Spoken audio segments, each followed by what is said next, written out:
Mỗi ngày một đề IELTS speaking. Chào các bạn, hôm nay chúng mình cùng làm một đề Part 1 thuộc bộ đề quý 2 năm 2025, chủ đề là Cooking, nấu ăn. Câu hỏi đầu tiên, do you have breakfast at home every day?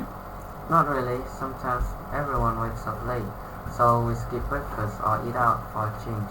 It depends on the day. Câu hỏi số 2, do you want to learn how to cook well? Yes, I love to, but maybe when the kids are older. Right now, I just don't have the time. Câu hỏi số 3, do you like cooking?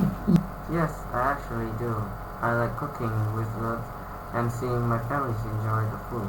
It's feel meaningful. Câu hỏi cuối cùng, who usually does the cooking in your home most of the time? It's me. Sometimes my husband cooks, and my oldest son is trying to help with simple things like cooking rice or make noodles. It's nice to see them joining in.